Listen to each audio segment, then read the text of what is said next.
My name is Kendra Hensley. I'm 32 years old, and last week I stood in a concrete storage unit staring at my daughter's names painted on the wall. A detective stood beside me. The unit smelled like fresh paint and baby powder. There was a crib built for two, a rocking chair, a dresser full of newborn clothes with the tags still on, and a little lamp shaped like a sheep. Somebody had painted clouds across the back wall, and under the clouds, in careful looping letters, two names. My girls' names. Names I had never announced to anyone. On a folding table by the door sat a stack of my stolen mail, held together with a rubber band. The detective asked if I recognized the handwriting on the wall. I did. That was the moment my knees finally gave. But here's what none of them knew. The woman who built this room had been rehearsing to replace me for 9 months. And how does a nursery end up in a rented unit on Route 9? The answer starts at a baby shower in February, the day my sister picked up a cake knife. Welcome back to Calm Drama Stories, where quiet people finally tell the stories their families hoped would stay buried. If you've ever been told to keep the peace while someone else kept the spotlight, this one is for you.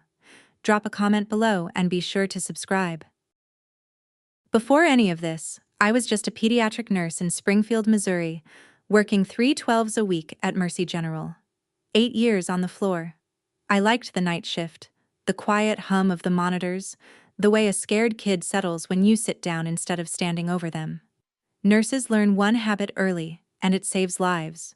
We chart everything. Time, dose, response, initials. If it isn't written down, it didn't happen. Remember that. It matters later. My husband Travis runs a 3-man heating and cooling company. He's the kind of man who checks your furnace filter while he's over for dinner and won't take a dime for it. We met when he fixed the air conditioning on the pediatric wing in July, and he asked me out in the parking garage, sweating through his shirt, holding his clipboard like a shield. We bought a little brick house on Maplewood Drive 4 years ago. Nothing fancy. We painted every room ourselves, and Travis built the porch swing from a kit that came with the wrong screws, which he still brings up. I tell you all this so you understand what I had, and what my sister decided I had stolen from her. I earned my life one shift at a time. Scholarship, student loans, double shifts, a second-hand car with a taped mirror until I was 28. Nobody handed me anything. That detail is going to matter too, because for 32 years my family told a different story about me. That things came easy for Kendra. That Kendra was the strong one. That Kendra didn't need help. It sounds like a compliment. Hold it up to the light and it's a job assignment. And in my family, there was only ever one patient. And it was never me. Her name was Melissa. She was 3 years older, and by the time I was 10, I already knew the rules of the house. The rules were simple. Whatever day it was Melissa's day. My 10th birthday party got canceled an hour before the guests arrived because Melissa doubled over with a stomachache that had her screaming on the kitchen floor. Mom drove her to urgent care while my dad quietly called the other parents. The doctors found nothing. By 7 that evening, Melissa was sitting cross-legged in front of the TV eating my birthday cake, pain-free, and Mom smoothed my hair and said, "She needs us more than you do, Kenny." I used to think that sentence was love. It took me 20 years to hear what it really was. It happened at my choir concert, my graduation, my wedding rehearsal. A fainting spell, a migraine, a crisis timed like a train schedule. Melissa was never scolded and never wrong. She was sensitive. She was fragile. She was going through something. My mother, Lorraine, ran our family like a stage manager with one star, and the star could not stand anyone else near the lights. One more thing about Melissa, and I need you to keep it in your pocket for later. She hated being touched. Always had. No hugs, no linked arms, no hand on the shoulder. Family joke was you greeted Melissa like a cat. You let her come to you. Even at her own wedding, she and Blake did a stiff little sway at arm's length while everybody clapped. So no, nobody at that baby shower thought twice about the fact that not one guest had patted her belly in months. You didn't touch Melissa. You admired her from a respectful distance, like a museum piece, which is exactly how my mother raised her.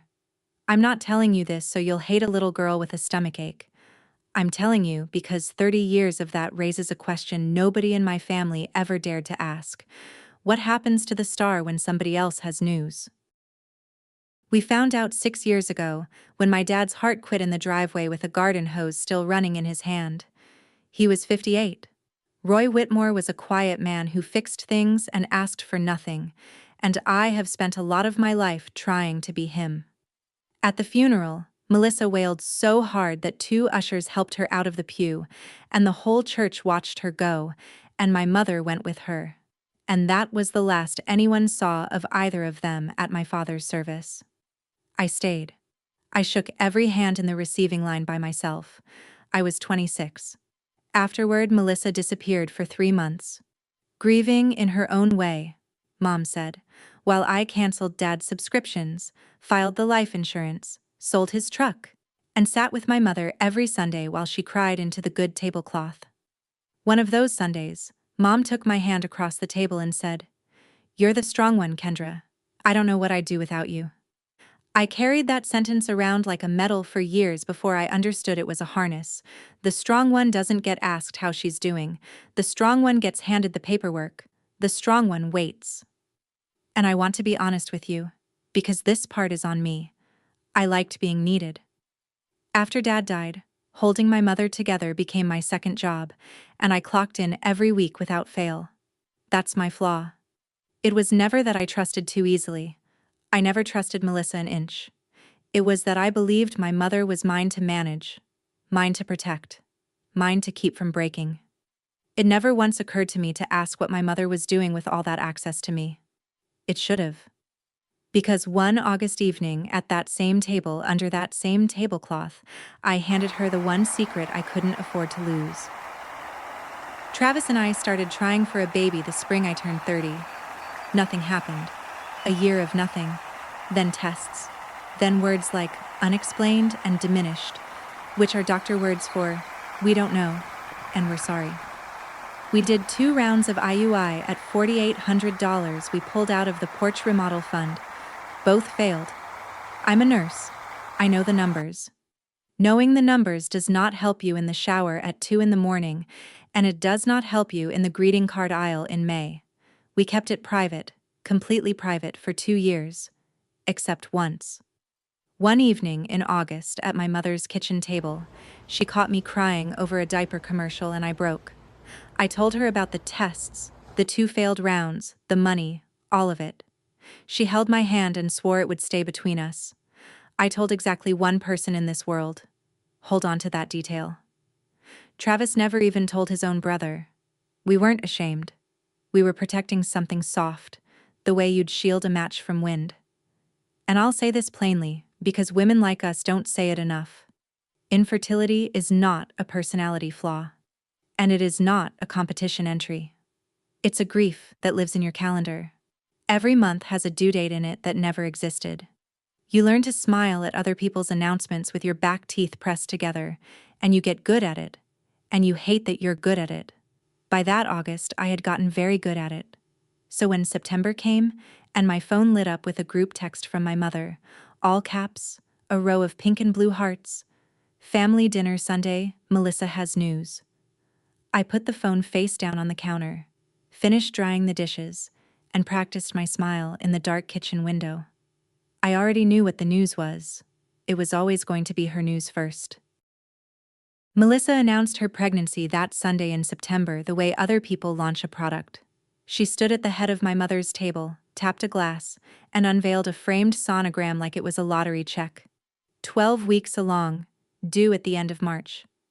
And here's the truth. The whole truth. I was happy for her. Genuinely. Whatever 30 years of birthdays had done to us, a baby is a baby, and I watched my sister glow and thought, maybe this softens her. Maybe this fixes something. My mother cried and started a group chat that same night called Baby Watch, and for the next 2 months, Baby Watch was the only channel our family broadcast on. Melissa quit her job at the furniture store to focus on the pregnancy. Mom drove her to appointments, or said she did. Every craving got a photo. Every twinge got a paragraph. I hit the little thumbs up on all of it from the break room at midnight, and I never once complained. And I want that on the record. The only person who didn't glow was Blake. My brother-in-law is a big, gentle guy who sells insurance and laughs at his own jokes before the punchline, and that fall, his laugh went missing. He'd sit at family dinner with dark circles under his eyes, cutting his food into smaller and smaller pieces, smiling half a second too late. When I asked him in October if he was sleeping, he said, "Work was crazy. Insurance is never crazy in October." I noticed it the way you notice a car parked wrong on your street. You clock it, you move on. I had my own life running underneath all this, and by late fall, mine had quietly caught fire in the best way. But keep your eye on Blake. Out of everyone at that table passing the rolls and toasting the future, he was the only one who wasn't acting. In late October, Baby Watch went quiet. Not silent, curated. The daily photos stopped, and in their place came short updates typed by my mother. Melissa is resting. Doctor wants her taking it easy. Please respect her privacy, she's limiting visitors. Melissa skipped Thanksgiving entirely. Mom delivered a plate to the duplex and reported back that she was doing beautifully, just tired. Something else changed that nobody named out loud. My sister, who had never been a hugger, stopped letting anyone within arm's reach at all. She came to one family lunch in early December, wrapped in a big cardigan, sat at the far end and left before pie. I didn't connect it then. Why would I? I had a policy of not looking too closely at Melissa, the way you don't stare into the sun. And besides, that same week, my own world tilted. I came off a night shift on a gray Tuesday in mid-December, and out of stubborn habit took a pregnancy test from the box under the sink. The value pack of disappointment, Travis called it, because gallows humor is free. I set it on the edge of the tub and started brushing my teeth. Then I stopped brushing my teeth. 2 lines. After 2 years, 2 clean, undeniable pink lines. I walked into the kitchen holding the stick like it was a baby bird, and Travis took one look and sat straight down on the floor next to the dishwasher, and we stayed down there on the cold tile laughing and crying until his coffee went cold above us. We decided before we even stood up, we would tell no one until the first trimester was safely behind us. 2 years of heartbreak buys you that caution. We had lost pregnancies that never got past a test stick, and we would not hand this one to the world before it could hold its own weight. No one meant no one. For a while, we even managed it. The ultrasound in mid-January is the best memory I own. The tech went quiet, tilted her head, and turned the screen toward us. 2 flickers, 2 heartbeats, twins. Travis made a sound I have never heard from a grown man before or since. Something between a hiccup and a hallelujah.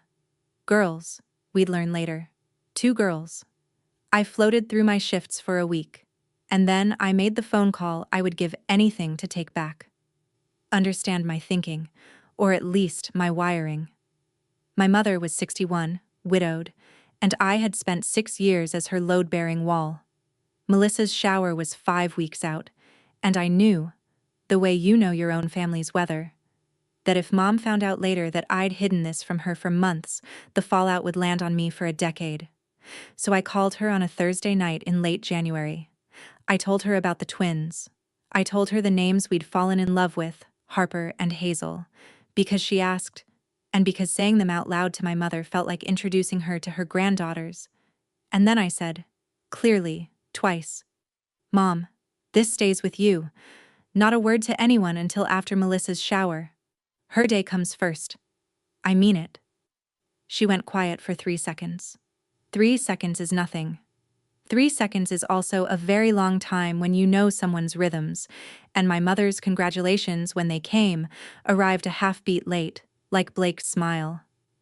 "Of course, sweetheart," she said. "Of course, that's Melissa's day."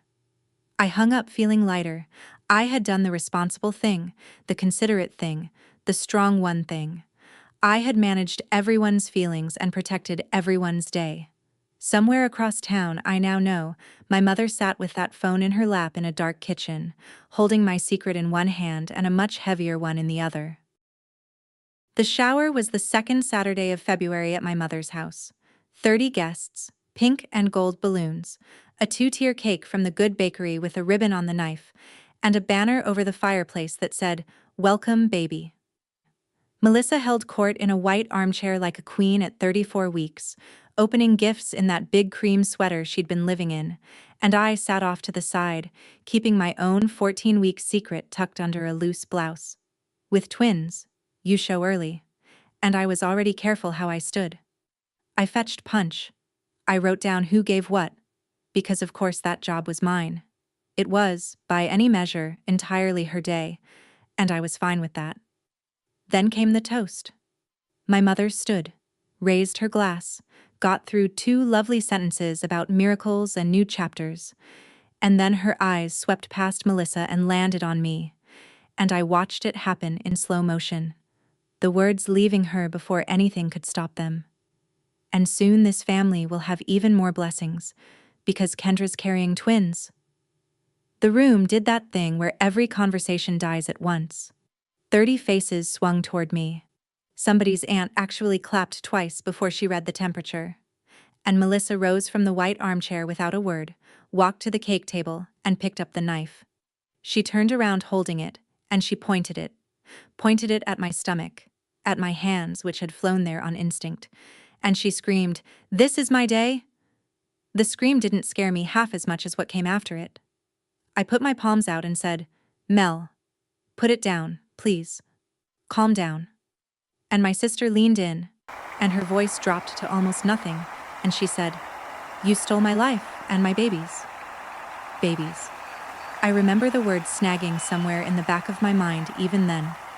My Aunt Carol got an arm around Melissa's shoulders and steered her backward, and the knife clattered onto the cake, ruining the bottom tier. And my mother stood frozen with her glass still raised while her church friends stared into their punch cups. I did not scream back. I kept my face still. I collected my coat and my husband, and I walked out of my mother's house through a silence you could have cut with that same knife. In the truck, Travis sat with his hands on the wheel, not starting the engine. "Kendra," he said slowly, "did you hear what she said? Babies. Plural. We haven't told a single soul there were 2. Neither of us said anything the whole way home. There was nothing safe to say." Let me pause here, because I can feel some of you not believing me. A knife at a baby shower sounds unbelievable. I stood there, and I barely believed it. But the knife was never the scary part. The scary part was finding out how long she had been sharpening it. If you've ever underestimated a jealous relative, tell me in the comments. And stay with me, because the storage unit is worse than you think. Subscribe so you don't miss how this ends. Now, you might expect that pointing a blade at your pregnant sister in front of 30 witnesses would earn a person some consequences. You do not know my family. My phone rang at 7 the next morning, and it was my mother, and I made the mistake of hoping. I thought she was calling to ask if I was okay. She was not. "Your sister is in a fragile place right now," Mom said, in the same calm, managerial voice she'd used my whole life. "That announcement was poorly timed, Kendra. You have to see that." I reminded her that the announcement had been hers. A pause. "Well, it was going to come out eventually. The point is, Melissa feels blindsided, and I need you to not make this bigger than it is." Bigger than it is. A knife, pointed at my abdomen, at her party, and my assignment, mine, was containment.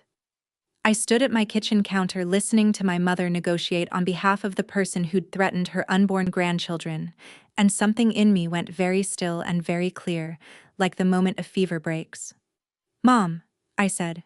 She pointed a knife at my stomach. And my mother said, "I will remember this until I die." It was a cake knife, Kendra. It was her day. There it was.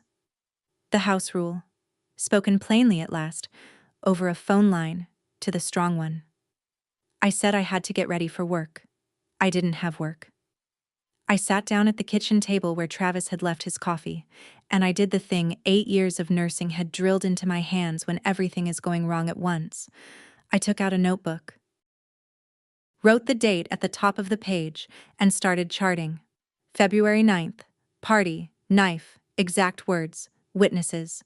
February 10th, 7:02 a.m. Phone call. Exact words. If it isn't written down, it didn't happen. Fine. From now on, everything was going to be written down. Aunt Carol called that Wednesday.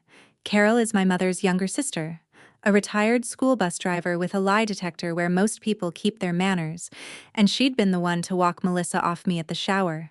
She got 2 sentences of small talk in and gave up. Kendra, honey, I need to tell you something, and I need you to sit down for it. That mess Saturday wasn't out of nowhere. According to Carol, since late January, weeks before the shower, Melissa had been working the family phone tree, calling cousins, calling my mother's church friends, telling anyone who'd listen that I had been faking fertility problems for sympathy, and that the moment her pregnancy got the family's attention, I'd suddenly, conveniently, turned up pregnant myself. With twins, no less, because Kendra always has to win. She told me you'd been jealous of her your whole life, Carol said. She had it all organized, like a little speech. Honey, she was telling people about your twins before your mother ever raised that glass. I thanked Carol. I wrote it all down. Then I sat in my quiet kitchen and let the 2 impossible pieces knock against each other. My fertility struggles, told to one person once in August. My twins, told to one person once in late January. Melissa had both, and she'd had them early enough to build a smear campaign out of them before the shower. The knife hadn't been a snap. It had been an opening night, which left a question I could barely stand to hold. There were only 2 people in that kitchen in August, and one of them was me. I looked at that sentence in my notebook for a long time. Then I wrote under it, in small letters, the most generous theory available. Mom let it slip. Moms let things slip. I underlined it twice, like underlining could make it true.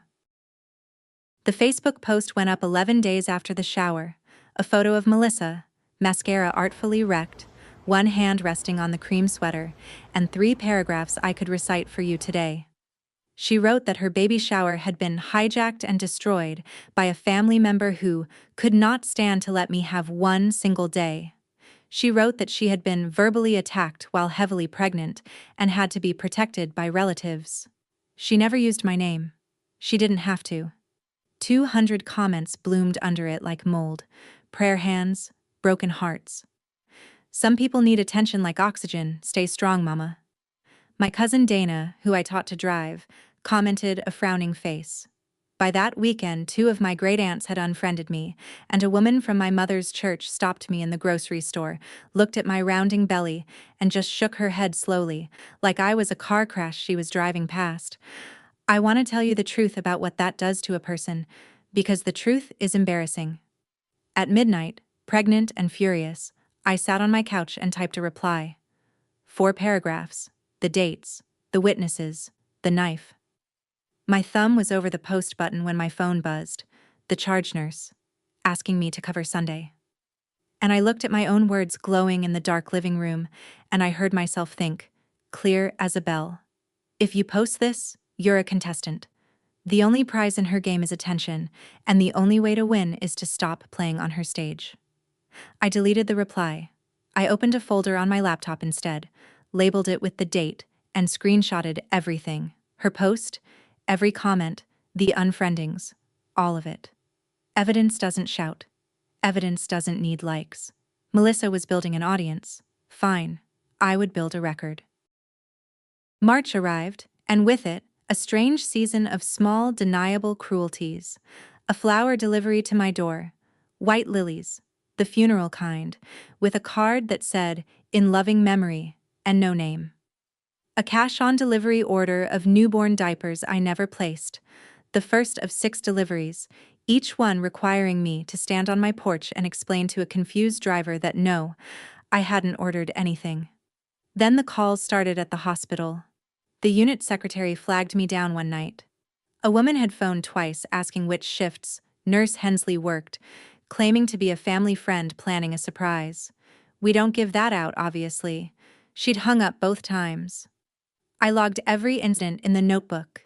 Date, time, what, who witnessed. And somewhere in week 3, reading it back on my break, The pattern stood up and looked at me. The lilies arrived the day of my 16-week appointment. The first diaper stunt landed on the day of my blood work.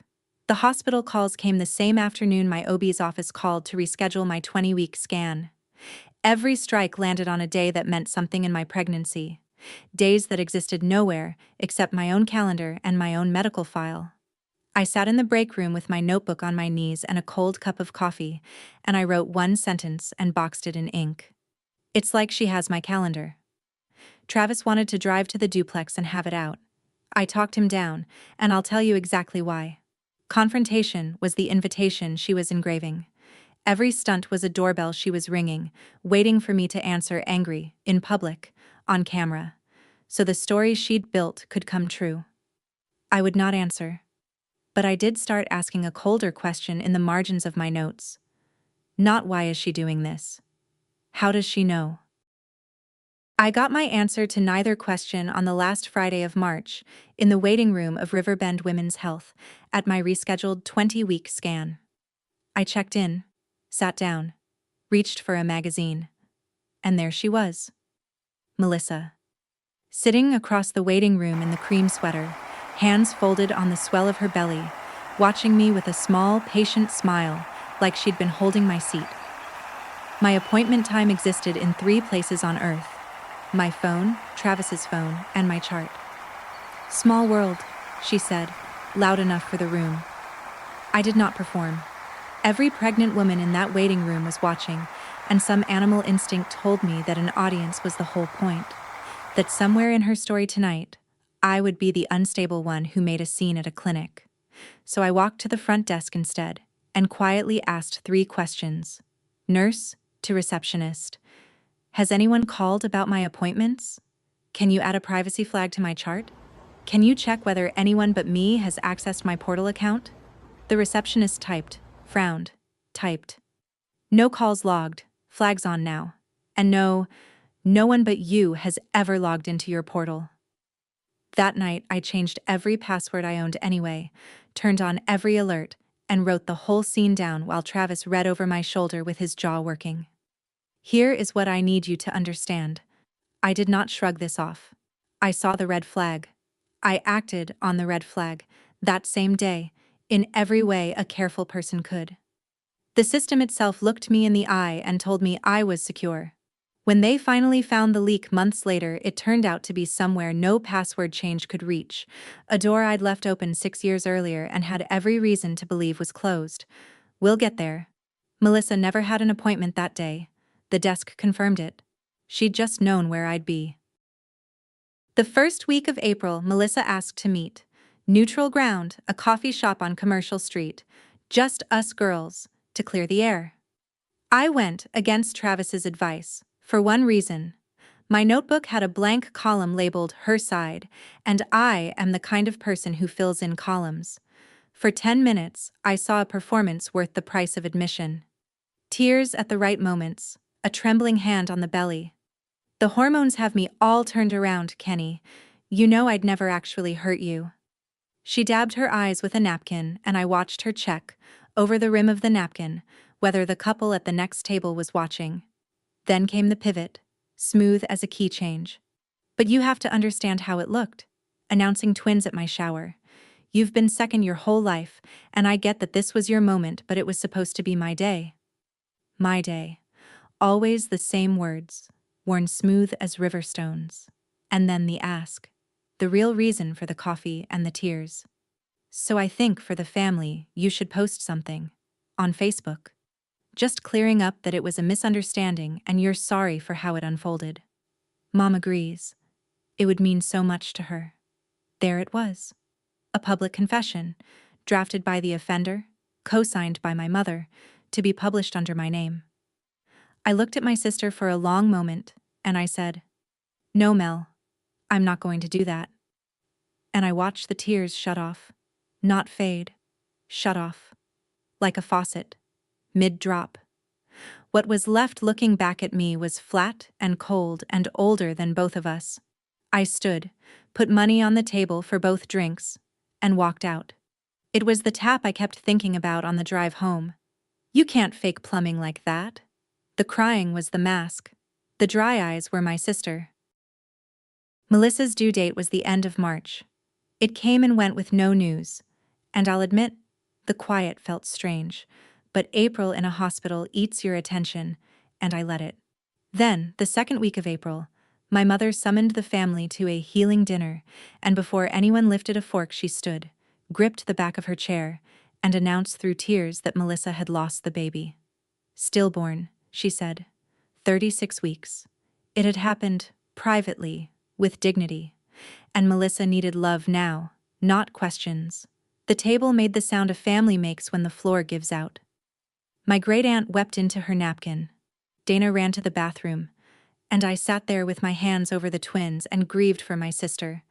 Honestly, physically grieved, because whatever she had pointed at me in February, I would not have wished this on her in 1,000 years. I reached for my phone to text Blake my heart, my help, anything, and that's when the details started refusing to line up. No hospital was ever named, and I know every delivery ward in 3 counties. No funeral, no marker, no date. Melissa doesn't want a service. It would break her. Blake never answered my message. Or anyone's, I learned later. He had, per mom, gone to his brothers to grieve like men do. A sentence that should be in a museum of things that mean the opposite of what they say. And no questions meant no questions. When Dana gently asked what the baby's name had been, my mother looked at her. Just looked. And Dana apologized. I drove home that night with my grief slowly curdling into something I couldn't name and didn't want to. In my notebook I wrote the facts, then sat with the pen hovering, then added, "No hospital, no name, no Blake." I closed the notebook. Some doors you're not ready to open, even when your own hand wrote the address. Grief rearranged the family board, and every piece moved toward me. Overnight, the shower was forgotten, the knife was forgotten, and a new story settled over us like snow. Melissa had lost everything, Kendra had everything, and decent people balanced their accounts. My mother said it right out loud at Sunday dinner in May, spooning green beans onto my plate like a down payment. "Your babies are all she has left now, Kendra. Let her be part of this pregnancy. It would heal her."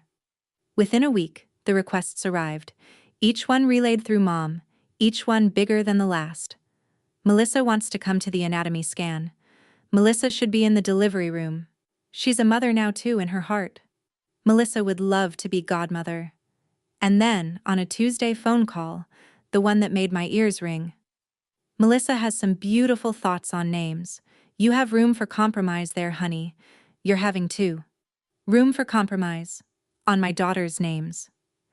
Travis, who had spent 3 months being talked down by me, finally boiled over at that dinner table. Stood up, said the first hard sentence he'd ever said to my mother. Something plain and true about knives and apologies nobody had made, and walked out to the truck. Me, I did it quieter, because quiet is my native language. I looked at my mother and I said, "No, Mom, to all of it, no." One little word and you'd have thought I fired a gun in church. She actually stepped back from the table. I had never said it to her before, not once in 32 years. It felt like the first word of a language I should have learned as a girl. 2 days later, my mother mentioned, breezily, mid-call, that she'd heard my 26-week appointment had gone beautifully. I hadn't told her about that appointment. I hadn't told anyone. In early June, my mother asked me to sort Dad's old things for the church donation drive, a chore she'd been assigning me for 6 years, and one I'd never once minded, because an hour alone with my father's flannel shirts is its own kind of chapel. The boxes lived in the guest room closet, Dad's things on the bottom shelf, Mom's keepsakes above, photo albums, ribbons, and the old butter cookie tin where she'd saved every card anyone ever mailed her. I wasn't snooping. The tin was wedged against the box I needed, and when I pulled, the lid popped, and a lifetime of birthday cards fanned out across the carpet. I knelt there gathering them up, half smiling at the ancient ones, and stopped. Between a get-well card and a church bulletin lay a folded piece of printer paper, and through the fold I could see the gray cone of an ultrasound image. I opened it. It was mine. My 20-week anatomy scan, The one from the last Friday of March. Riverbend's header across the top. My patient ID in the corner, both babies mid-wiggle. A printout of a screen I had only ever seen inside my own portal account. And down the margin, next to each little gray profile, someone had written my daughter's names, Harper, Hazel, in handwriting I had known since childhood, looping and pretty and unmistakably my sister's. Each name underlined, twice. My daughter's names were underlined twice, in my sister's handwriting, on a printout I had never given anyone. I don't know how long I knelt there on the guest room carpet. Long enough to hear my mother humming to the radio in her kitchen, one floor of carpet and drywall away, close enough to call out to. I had told those names to one person on this earth. The room was very quiet, and the two facts stood in it with me, holding hands. The leak came through my mother's house, and whatever was flowing through that pipe was ending up annotated, underlined, and filed in my sister's hand. I did not walk into the kitchen. I folded the printout into my purse with hands that had gone full nurse, steady because they had to be, finished boxing my father's shirts, kissed my mother's cheek at the door, and drove home with the radio off, all 15 minutes, listening to my own pulse. Here's where I stopped being a daughter with hurt feelings and started being a professional with a problem. Monday morning, I took my notebook, my screenshot folder, and the folded sonogram to a family law attorney named June Albright. Gray bob, reading glasses on a chain, a handshake like a nutcracker. $2,500 retainer. Worth every cent for what she said in the first 10 minutes. Stop trying to figure out why. Crazy is not your case. Pattern is your case. Document everything. Say nothing to anyone and let her keep talking. Then she tapped the sonogram. And this. We don't confront this yet. If your mother is the channel is now an asset. A channel can be tested. So we tested it. That Sunday, at dinner, calm as you please, I served my mother a lie with the pot roast. I told her, just her, door closed, voice low, girl to girl, that my doctors had made a decision. With twins, they wanted me delivering at St. Vincent's across town, not Mercy General where I work. Every word false. My delivery was planned for Mercy, had always been planned for Mercy, and exactly 3 living souls knew that. Me, Travis, and June Albright's legal pad. My mother received the false secret with a squeeze of my hand and a promise, God love her, that it would stay between us. A canary in a coal mine doesn't have to do anything, June explained. It just has to sing where only one tunnel can hear it. If St. Vincent's ever came back to me, in a comment, a call, a stunt, I'd have my proof of the whole pipeline, mother to sister, no password required. I drove home feeling something I hadn't felt since February, and it took me miles to name it. It wasn't safety. It was initiative. For 4 months the game had been played on me. Starting Sunday, I was dealing. 2 weeks later, in the middle of June, my neighbor Ruth from across the street flagged me down at my mailbox. Ruth is 74, sleeps like a cat, and misses nothing on Maplewood Drive. Sweetheart, she said, does your sister visit at night? I felt my face do something careful. Ruth described it. Around 2 a.m, twice that week, a car parked down past the Hendersons, and a woman walking back up the sidewalk to stand at the side of our house, the north side, where the spare bedroom is, the room with the crib boxes visible through the window. And just standing there. The second night, Ruth swore, the woman raised a phone and took pictures of the window. Of the dark window of my daughter's someday room. The next morning, I found soft dents in the flower bed under that window, the tidy oval prints of a woman's flat shoes, and photographed them next to a tape measure like I was working a scene, because by then, I suppose, I was. I didn't call my mother. I didn't post about it. I called a company off a work friend's recommendation, and by Friday we had a doorbell camera, 2 motion floodlights, and a camera over the garage covering the north side. Travis walked the yard every night before bed that whole summer, coffee in hand, casual as a man checking tomatoes, about as casual as a lighthouse. And still the mail started going missing.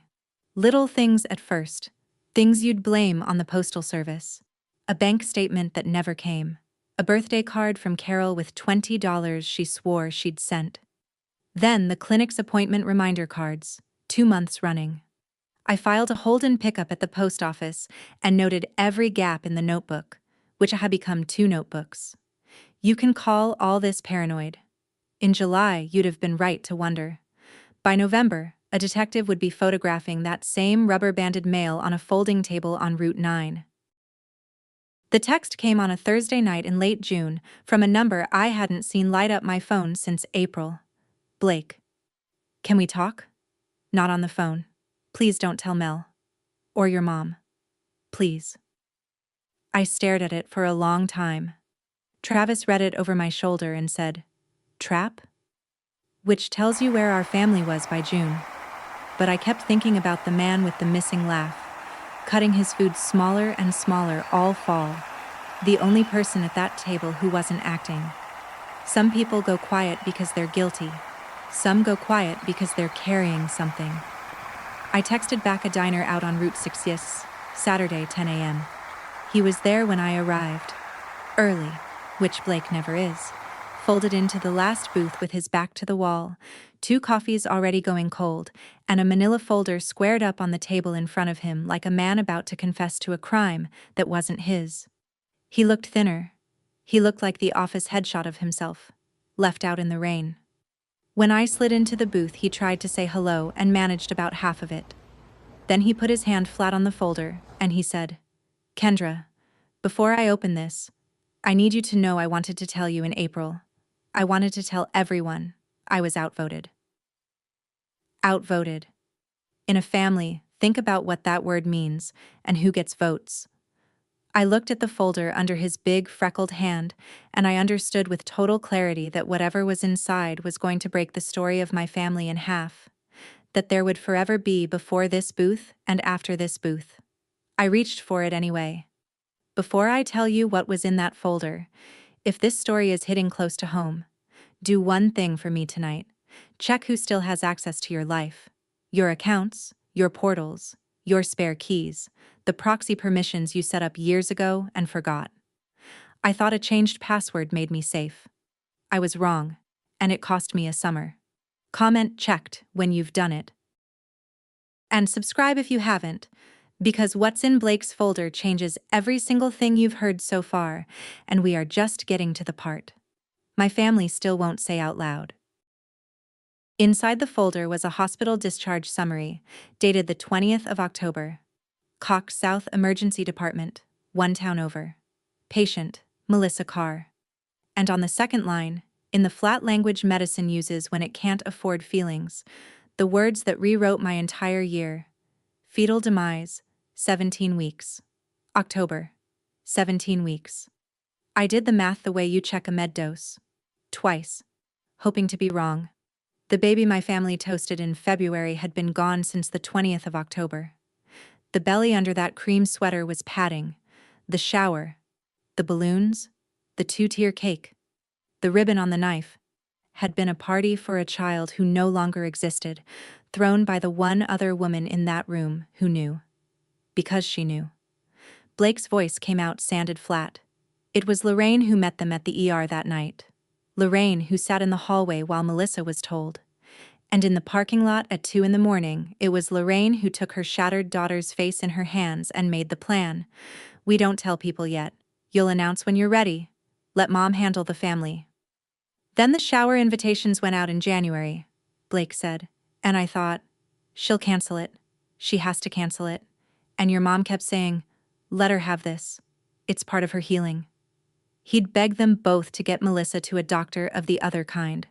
Lorraine's answer never changed. Therapy is for strangers. Family heals family. And there was more. The reason he couldn't sit inside it anymore. It hadn't been the first. 4 other pregnancies over 6 years. All ended early. All hidden. A private ladder of grief my sister had been climbing alone while the family admired her from the required distance. Everyone at that shower was toasting a baby who had been gone since October, and the only 2 women who knew were holding the cake. I thought about the knife pointed at my stomach, and the sentence under it, "You stole my life and my babies?" And it changed in my hands like a photograph developing. She hadn't been announcing hate.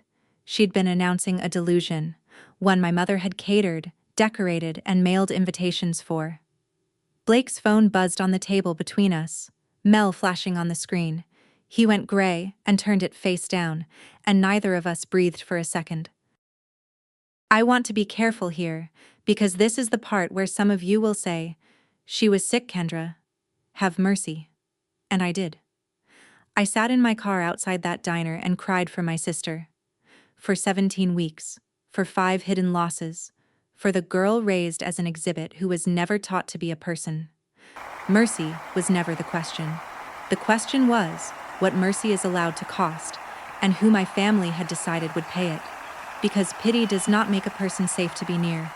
Sometimes it makes them less safe, and everyone who loved her had voted to leave her untreated and aim her at me. I got my answer about cost that same weekend.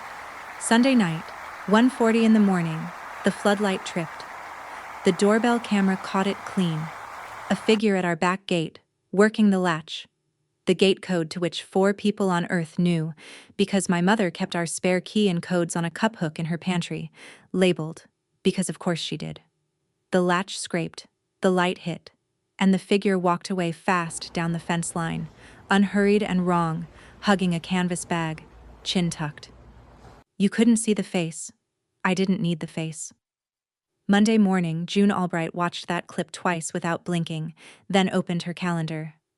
We're done collecting. Now we file.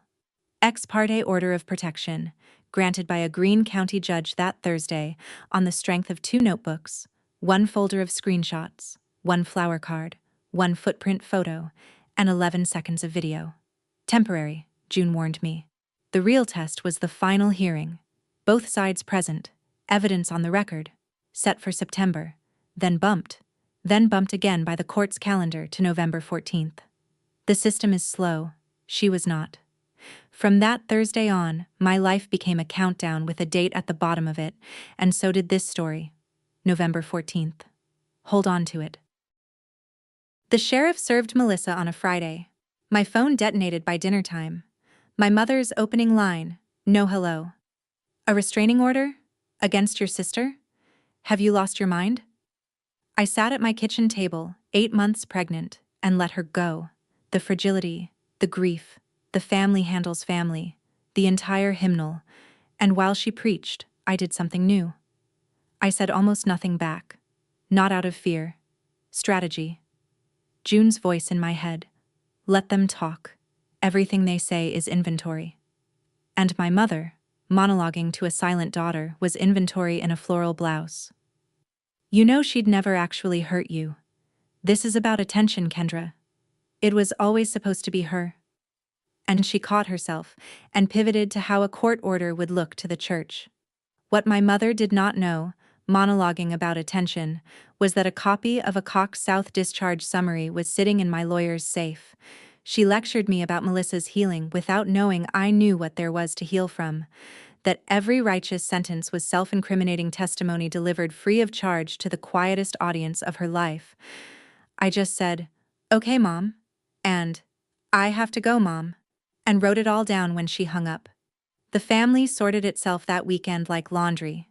2 great aunts and cousin Dana went cold, but Aunt Carol called and her voice had gravel in it. I was standing 3 feet away at that shower, honey.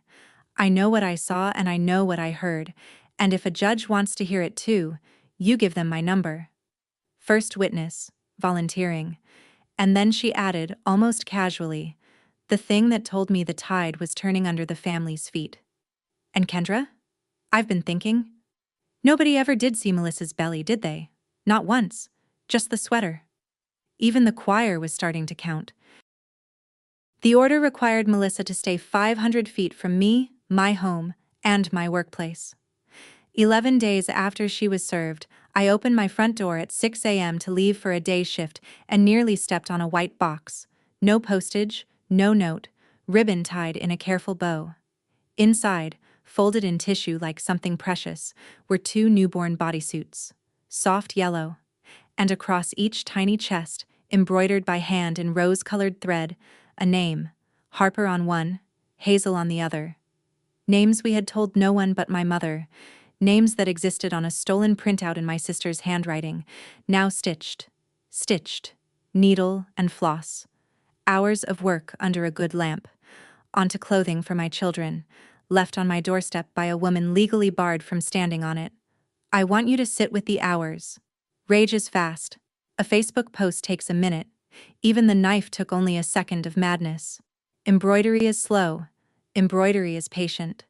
Somewhere across town, my sister had spent whole quiet evenings pulling my daughter's names through fabric, letter by letter, loop by loop, planning. What? A gift? A claim? I stood on my porch in the July morning light with the box in my hands, and for the first time since February, I was purely, physically afraid. Then I did what I had trained myself to do instead of feeling things at 6 in the morning. I photographed the box on the porch where it lay. I bagged it in a 2-gallon Ziploc from my own kitchen, evidence style, tissue, and all. I called the non-emergency line, met the officer on my lunch break, and filed report number 1 for violation of an order of protection. The officer, a young guy with kind eyes, held up the bag and studied the stitching. "This is hand done," he said. "Somebody took real time with this." I said, "I know, that's why I called you." With a violation report filed and a hearing on the docket, June had the leverage she'd been building toward all spring. A subpoena for the portal system's access records, not the clinic's front desk view, the network's actual audit logs, the ones nobody at a reception desk can see. It took the health network's legal department 3 weeks to comply.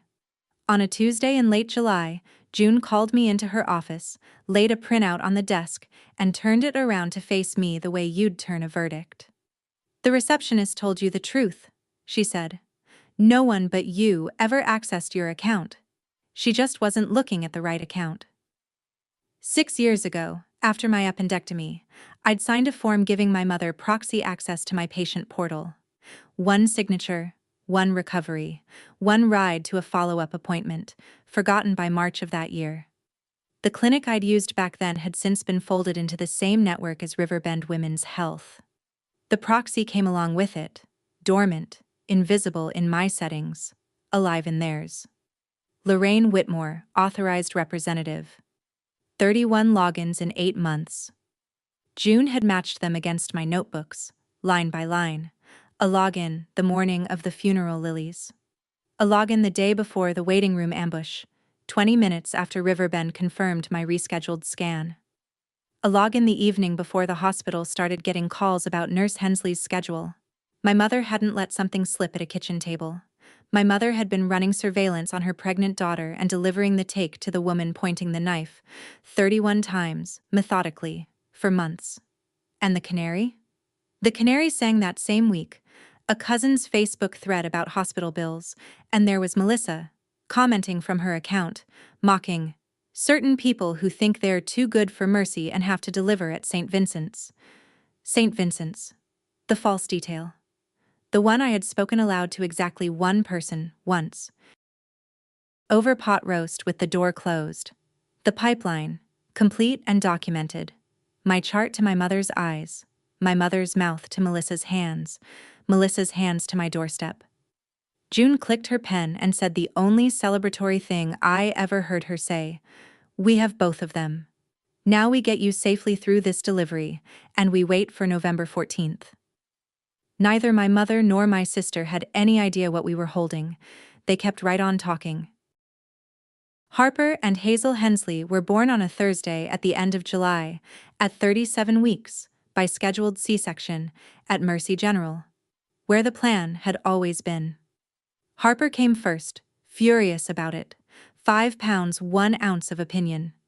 Hazel followed a minute later at 4 pounds 14, calm as a Sunday, and the room laughed because you could already tell whose temperament came from whom. When the nurses laid them on my chest, both at once, skin to skin, 1 tiny ear against each collarbone, Travis put his forehead against mine and cried for the first time in the 10 years I'd known him. Big, silent, shoulder-shaking tears, his hand covering both of their backs at the same time like a tarp over seedlings. I'd spent 8 years working 3 floors above that delivery room. I thought I knew what happened in it. I knew nothing. Nobody tells you their weight gets measured in ounces, but their existence lands in tons. For one whole day, I forgot I had a sister. That is the honest truth, and I'm not sorry for it. For one day, there was no order of protection, no audit log, no cream sweater, no countdown to November, just a bag of warm laundry asleep on my chest in duplicate, and a man snoring upright in a vinyl chair with one sock off, and a paper cup of hospital ice chips that tasted, I swear to you, like champagne. Aunt Carol visited with 2 crocheted hats and didn't stay long, and cried in the doorway on her way out. My mother sent flowers to the front desk. I had them redirected to the children's ward without reading the card, and I want you to know that it didn't even hurt. That's how full the room was. The world gives you days like that so you'll have something worth defending. It was about to remind me why defending it mattered. Here's what nobody in my family knew about that delivery. I'd spent July preparing for it like a mission. Because hospitals have security protocols for exactly my situation, and I'm a nurse, I knew every one of them by name. Our admission was flagged confidential. Call the switchboard and ask for Kendra Hensley, and the answer was that no such patient existed. The maternity ward runs on a coded door anyway, but our chart carried a security alert with a copy of the protective order attached, and the visitor list had 3 names on it: Travis, Carol, and my charge nurse friend Deb, bringing contraband milkshakes. Friday morning, the day after the girls were born, the unit secretary picked up an outside call. A woman, warm as pie, so sorry to bother. She was the patient's sister. Family had planned for a delivery at St. Vincent's and switched last minute. And could someone just confirm the room number? She wanted to send balloons. The secretary, bless her trained heart, confirmed nothing, logged the call at 9:40 a.m. and reported it up because of the flag on my chart. St. Vincent's. My canary, singing for the second time, on a recorded line, to a maternity desk. The false detail had traveled the whole pipeline again and walked right into a log with a timestamp on it. An hour later, hospital security escorted a woman out of the second-floor parking garage. She'd been standing between cars near the skywalk entrance, no visitor badge, and left without argument when approached, so no report beyond a line in the shift log. Description: mid-30s, sunglasses, oversized cardigan. It was 94 degrees that day. I read that line in the security summary June requested, sitting safe behind a coded door with a daughter asleep on each arm, and I felt the strangest calm. Every door she tried I had already locked. For once, being the one who plans for the worst was paying out in full. The knock came on a Tuesday in late October. The girls were 12 weeks old. I was 3 weeks back on day shifts, and the woman on my porch held up a laminated badge. Ms. Fields, Children's Division, following up on a report. Every parent's stomach knows that sentence before the brain translates it. Someone had called the state hotline about my daughters. The report, she explained inside, alleged that a night shift nurse was leaving newborn twins unattended, that the infants were failing to thrive and missing medical care, and that there were unsecured weapons in the home. Anonymous, of course. I want to tell you what fear tastes like when someone aims the government at your children, like a penny under your tongue. And then I want to tell you what 8 months of discipline does. I didn't argue, and I didn't tremble. I charted. I walked Ms. Fields through my home with the folder I keep on the girls. Every pediatric visit since birth, weight curves climbing like stock charts, vaccination records, the pediatrician's after-hours line. I showed her the nursery, the locked medication box, the fact that the only weapon in our house is Travis's caulk gun. I explained, and then documented with the court paperwork, that I hadn't worked a night shift since the twins were born. Day shifts only, my schedule stapled to the fridge. Ms. Fields was kind, thorough, and done in 90 minutes. Case closed as unsubstantiated, she said, and paused at the door with her tablet against her hip. She couldn't reveal the reporter, she said. And then, in the careful voice of a woman staying inside her lane while pointing at the lane over, "But the report mentioned your night shifts and described this home's layout. Most anonymous reports don't come with a floor plan." The details in that report belonged to someone who had been inside my family's dinner conversations, or inside a stack of stolen mail. After her car pulled away, I stood in my hallway shaking with a fury I hadn't permitted myself all year, because this was new territory. The knife had been aimed at me, the post, the lilies, the ambush. Me, me, me. This report was aimed at taking my children. And underneath the fury, cold and quiet, a question with only bad answers. If she couldn't get them on paper, what was she building instead? The first week of November, June and I did the full walkthrough for the hearing, now 9 days out. Her conference table looked like a small, well-organized war. 63 logged incidents across 2 notebooks, 2 police reports, the embroidered bodysuits in their Ziploc, the audit log with its 31 entries, cross-referenced in June's tidy hand, the maternity desk call log, 9:40 a.m., St. Vincent's, the CPS closure letter, Aunt Carol, confirmed and subpoenaed, and Blake. Blake had called June himself in October and said he would testify to all of it, the discharge summary, the padded sweater, the outvoting. "I owe your daughters that much," he told me on the phone, and his voice cracked on daughters. Into the middle of that week, my mother's letter arrived. 4 pages, handwritten, her good stationery with the hummingbirds. I've read it many times since, always with the same amazement, because in 4 pages of ink about family and forgiveness and what Daddy would have wanted, there is not one sentence acknowledging that anything had ever been done to me. It was addressed to a problem, not a person. "Drop this court nonsense, honey. Families don't need judges. Let me host a dinner, the 4 of us, and we will work this out where it belongs." And then the closer, underlined, the sentence I will hear in her voice until I'm old. "We were going to fix this as a family." Were. Past tense. As if the fixing had been scheduled all along, and I had wrecked it by declining to hold still. I did not answer the letter. I added it to the war table, where it became Exhibit L. On the 8th of November, 6 days before the hearing, my phone rang at 4 in the afternoon with a number I didn't know, and a voice I'd never heard said, "Mrs. Hensley? Detective Moss, Springfield Police. Do you have a minute? It's about a storage unit out on Route 9. Detective Moss would say almost nothing on the phone. A facility called StoreSafe, a unit whose contents appeared to concern me and my children. Could I come out in the morning and take a look, and bring photo ID, and... A pause I've thought about many times since. Maybe don't come alone.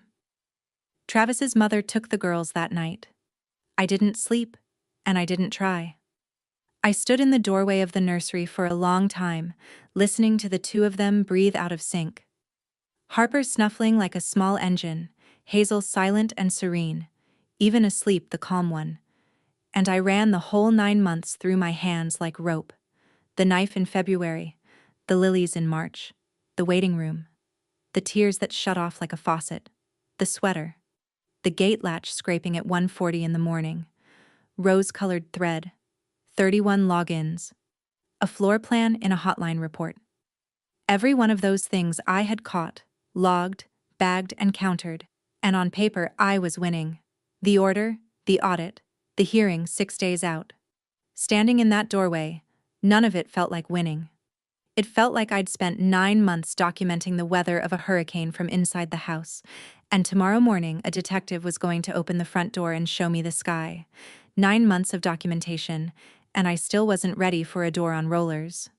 Around 3 a.m. Travis came and stood behind me without a word, and we watched them sleep like people watch a fire. You know how babies breathe with their whole torso, ribs and belly and shoulders all in on the project. And finally, he said the only thing there was to say, "Whatever's in that unit, Kendra, it ends this week. One way or the other, it ends." At 8:40 the next morning, we pulled into the gravel lot of StoreSafe on Route 9, and Detective Moss was waiting by Unit 214 with the door already up. You already know what was in Unit 214, because I opened this story standing inside it.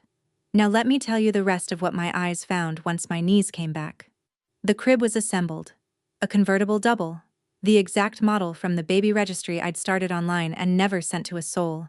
Registries, it turns out, are searchable by name. The dresser drawers were organized by size, newborn to 6 months. Tags on, girl colors on the left, and taped to the inside of the top drawer was a printed schedule. My schedule. My old shift rotations at Mercy General. My OB appointment dates going back to March. The girls' 2-month checkup. Printed, highlighted, annotated in the margins in that looping hand. On the wall above the rocking chair, photographs. Our house at night, the north window, the crib boxes on the porch the day they were delivered. Travis in the yard with a coffee. And the mail, a rubber-banded brick of it on the folding table.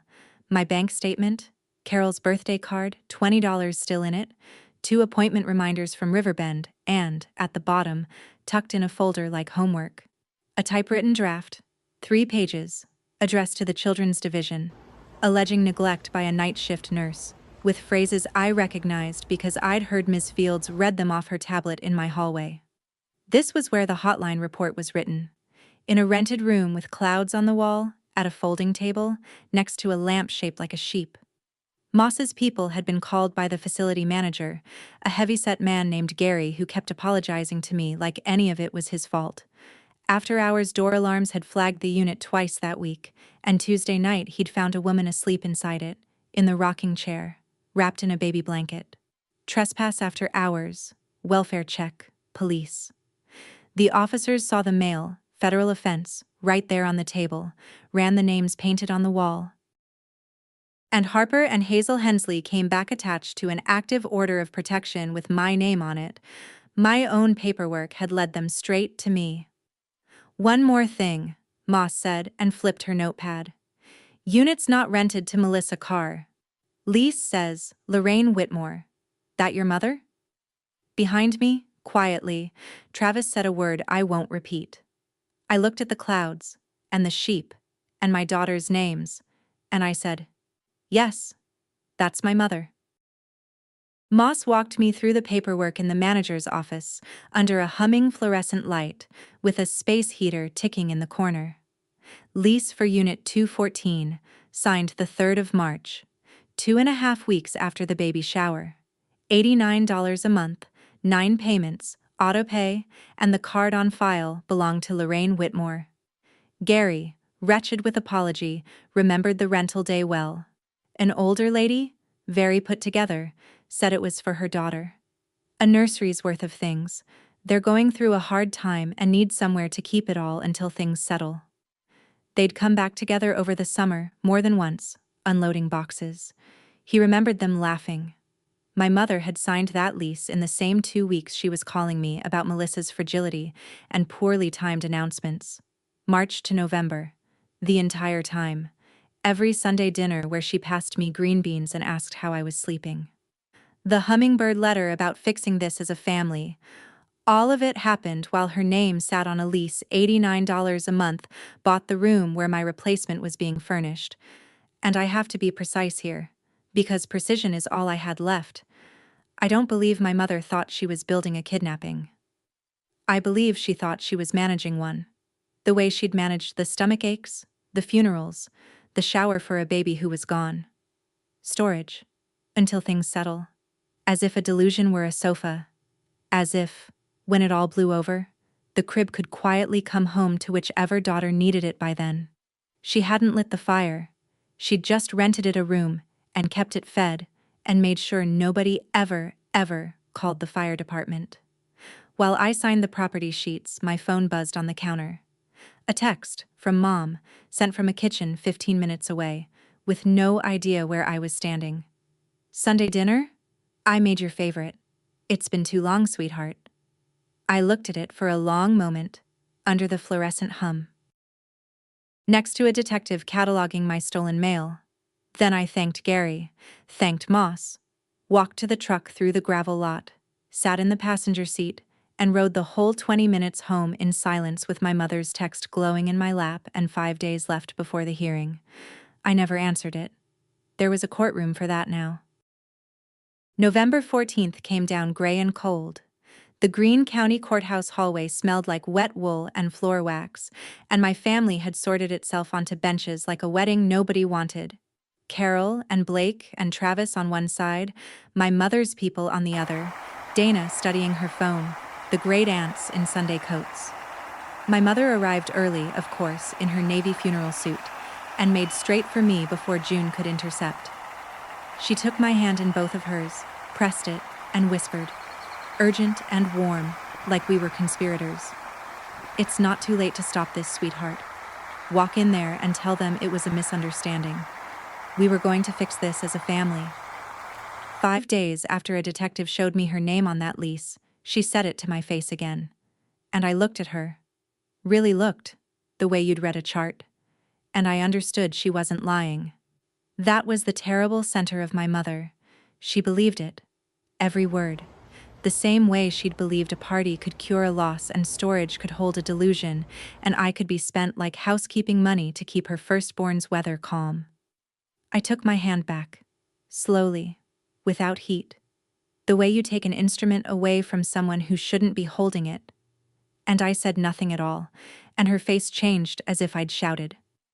Then the far doors opened and Melissa came up the hallway with her lawyer, and the benches went silent, one row after another, like a wave dying on a beach. She was radiant, serene, and under her open coat, unmistakable, deliberate, was the soft rounded front of a woman in her second trimester. The cream sweater. Nobody moved. Nobody asked.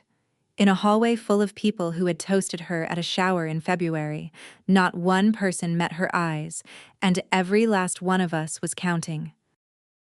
Courtroom 4 was small and warm, with a ceiling fan that ticked on every rotation, and it held, by my count, 19 members and friends of the Whitmore family by the time the bailiff closed the doors. Judge Ann Hollis presided, a compact woman in her 60s with the air of someone who has heard every version of every story and would like the short one, please.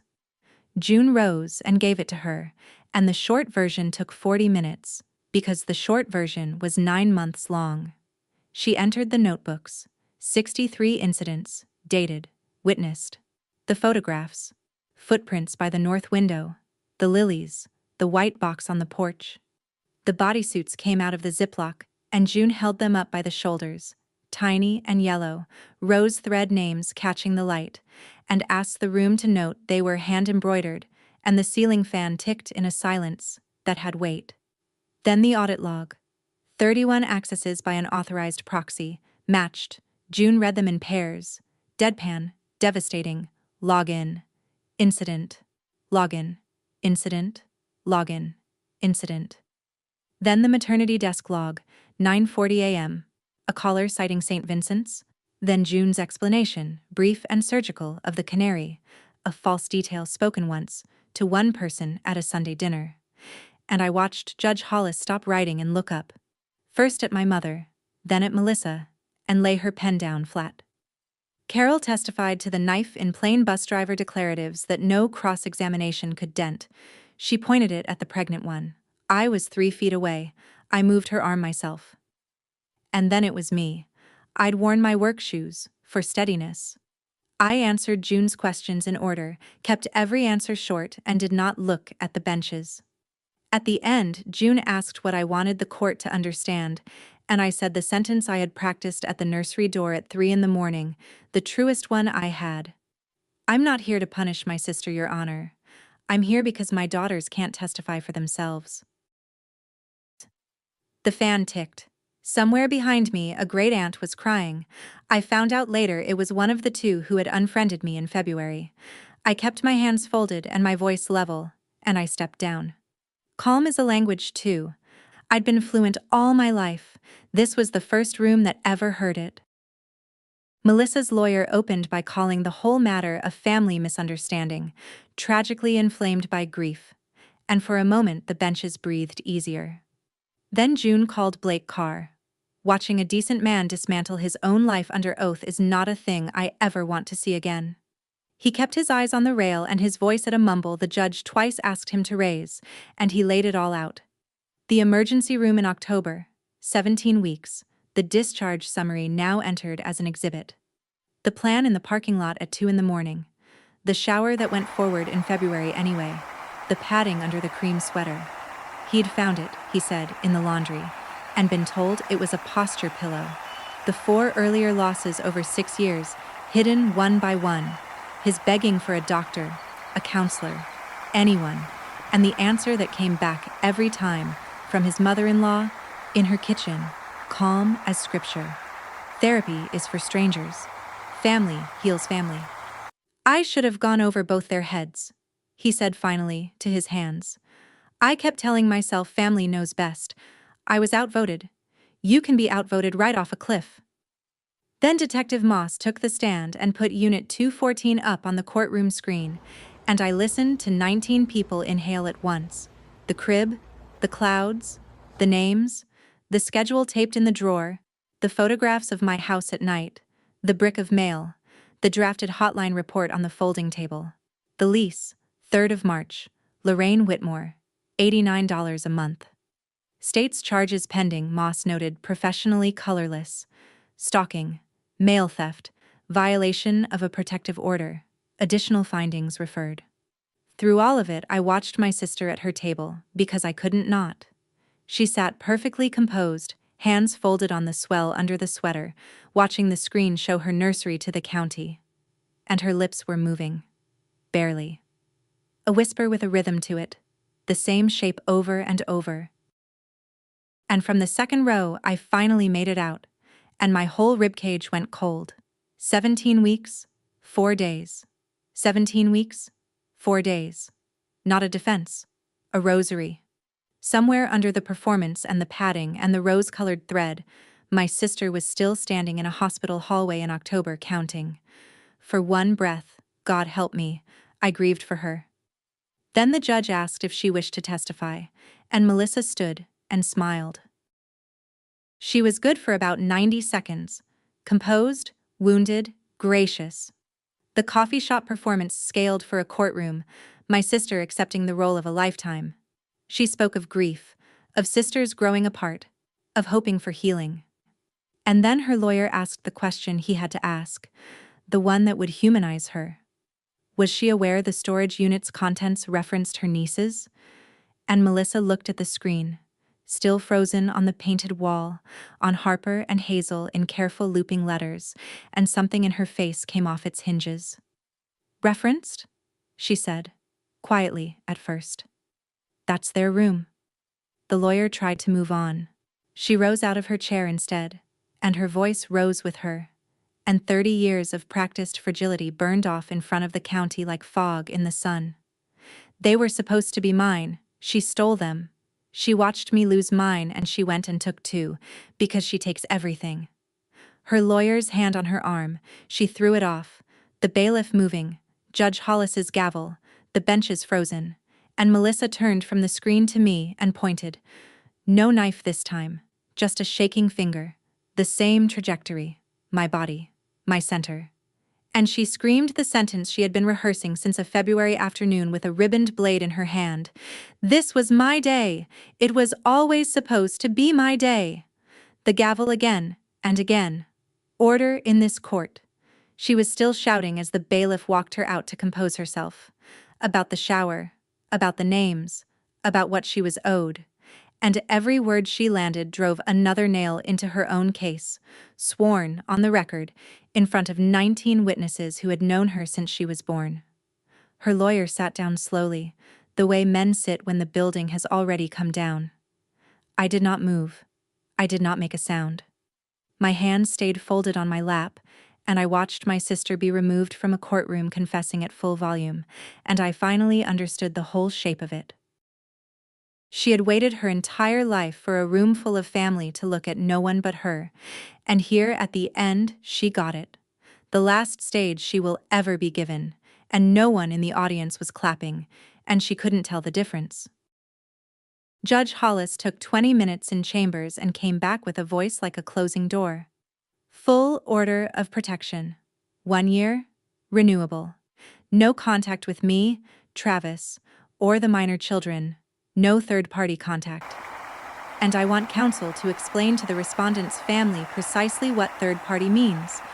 500 feet. Surrender of any keys or codes. The pending criminal matters would proceed separately.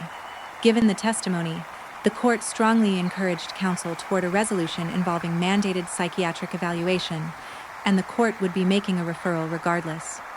Then she squared the papers, took off her glasses, and looked at the second row, where my mother sat in her navy suit, and the courtroom held its breath. Mrs. Whitmore, you are not a respondent here today, and this court has no order for you. But this record has your name all through it. A proxy account, 31 accesses, and a lease. This family did not arrive here despite your help. It arrived here by way of it. The county attorney will draw their own conclusions, and so, I suspect, will your family. That was all. It was everything. In the hallway afterward, the sorting happened all over again, in reverse. The great-aunt stepping back from my mother. Physically, one small step, and then another. The way you move back from a stove you've just learned is hot. Dana crossing the hall to me with her phone hanging forgotten in her hand and tears on her face, saying, "I'm sorry, Kenny," over and over. My mother stood alone by the courtroom doors in her navy suit, straightening her hummingbird scarf with small, precise tugs, and called out to the retreating backs of her own generation. I was keeping this family together. Nobody answered her. Nobody even slowed down. Carol put an arm through mine, Travis got the other side, and we walked out through the wet wool smell into the cold, and behind us her voice bounced off the marble and came back to her alone. On the courthouse steps, the November wind came straight down the street with nothing to slow it, and Travis pulled my collar up with both hands like he was tucking in a kid.